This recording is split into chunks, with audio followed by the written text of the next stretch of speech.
Hey guys, welcome back to my channel. आज मैं explain करने जा रही हूँ she is the one drama के एपिसोड नंबर 6। लेकिन अगर आपने अभी तक पिछले एपिसोड्स नहीं देखे हैं तो फिर पहले उन्हें देख लेना और इस वीडियो पे लाइक शेयर कमेंट कर देना और प्लीज चैनल को सब्सक्राइब कर देना। तो चलो एक्सप्लेनेशन शुरू करते हैं।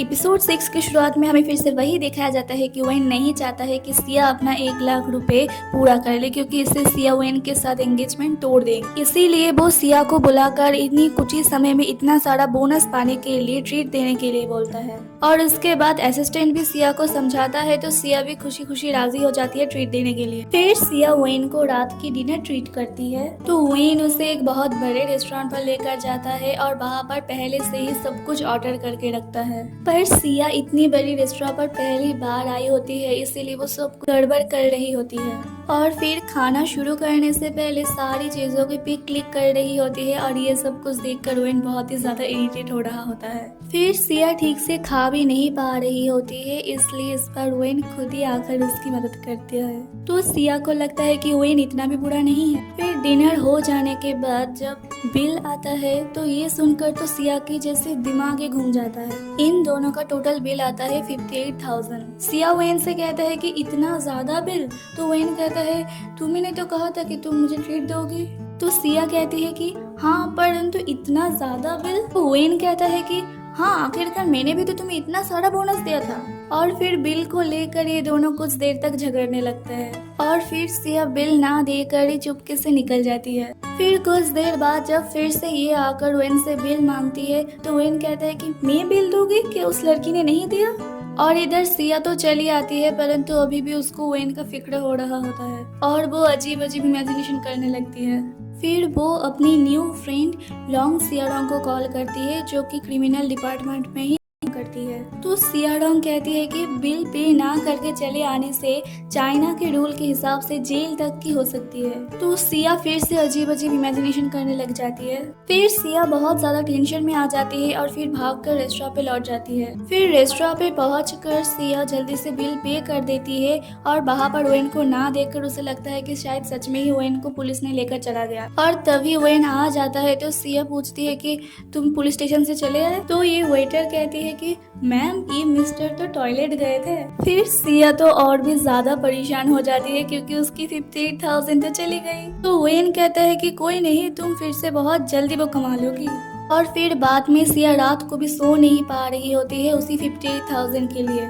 फिर सिया को जब पता चलता है कि उसका सैलरी अब पर मंथ 58,000 कर दिया गया है तो वो फिर से बहुत ज्यादा खुश हो जाती है। और इधर वेन को उसका ग्रैंडपा का कॉल आता है, जो कहता है कि मैंने सुना है कि तुमने तुम्हारे फियांसी को यानी कि सिया को अपने ही कंपनी में काम करवाने के लिए रखी हो, परंतु याद रखना अगर उससे तुम्हारी कंपनी को कोई फायदा नहीं हो रहा होता है तो फिर उसको काम से निकाल देना, क्योंकि ग्रैंडपा बहुत ही ज्यादा पोसेसिव है अपनी कंपनी को लेकर। तो वेन सोचता है कि सिया के पास जिस तरीके का दौड़ने का टैलेंट है, इससे हम हमारी कंपनी में फायदा कर सकते हैं। तो वेन सिया को बुलाकर पूछता है कि तुम तो कोई भी स्पोर्ट्स के साथ जुड़ी नहीं थी, पर फिर भी तुम इतनी अच्छी तरीके से दौड़ कैसे सकती हो?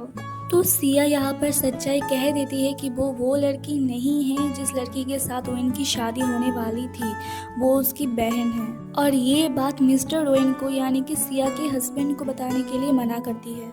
फिर वेन कंपनी में सिया के टैलेंट को ठीक से यूज करने लगता है और सिया भी ये सारे काम बहुत ही अच्छे से कर रही होती है।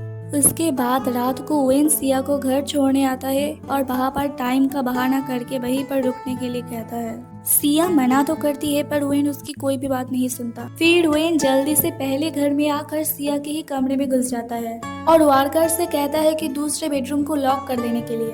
फिर वेन इंतजार करने लग जाती है कि सिया यहाँ पर आएगी, पर सिया नहीं आती है। ये वर्कर आता है और कहता है कि सिया लॉक तोड़कर दूसरे बेडरूम में ही चली गई है और इस बार वेन नाकामयाब रह जाता है। फिर अगले दिन ऑफिस में सिया के काम के लिए सभी लोग बहुत ज्यादा उसकी तारीफ कर रही होती है, तो सिया भी बहुत ज्यादा खुश हो जाती है। फिर वेन सिया से कहता है ऑफिस में फॉर्मल कपड़े पहन कर आने के लिए। तो सिया फिर से अपनी न्यू फ्रेंड लॉन्ग शियारोंग के पास जाती है फॉर्मल ड्रेस चूज करने के लिए। तो लॉन्ग शियारोंग सिया को एकदम अपने ही तरीके से तैयार कर देती है। फिर अगले दिन ऑफिस में सिया को इस तरीके से देख ओवेन बहुत ही ज्यादा हंसने लग जाता है और सिया के इस न्यू लुक को बदलने के लिए बोलता है। उसके बाद ओवेन खुद ही सिया के साथ जाता है ड्रेस खरीदने के लिए, पर सिया को कुछ भी पसंद नहीं हो रही होती है क्योंकि वो सब बहुत ज्यादा महंगी होती है। ओवेन सिया के लिए कपड़े ढूंढ ढूंढ कर थक जाता है, परंतु सिया को तो कुछ भी पसंद नहीं आता है क्योंकि ओवेन कपड़ों की क्वालिटी देख रहा होता है और सिया उसकी प्राइस।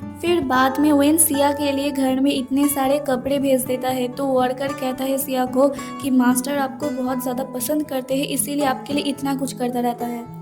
तो सिया कहती है नहीं, जो हमेशा दिखती है वो हमेशा वैसा ही नहीं होता है, सब कुछ इतना ज़्यादा सिंपली तरीके से मत सोचो। फिर वो अपनी और अपनी मास्टर की मतलब कि ओवेन की स्टोरी एनिमेटेड तरीके से बताने लगती है कि वो लड़का बार बार उस रैबिट की मतलब कि सिया की मदद कर रहा होता है। ऐसा दिखा रहा होता है कि वो अपना दिल उसे दे रहा है और बदले में उसकी दिल भी चाहता है, परंतु इस सब के पीछे एक बहुत ही ज़्यादा खतरनाक इरादा होता है।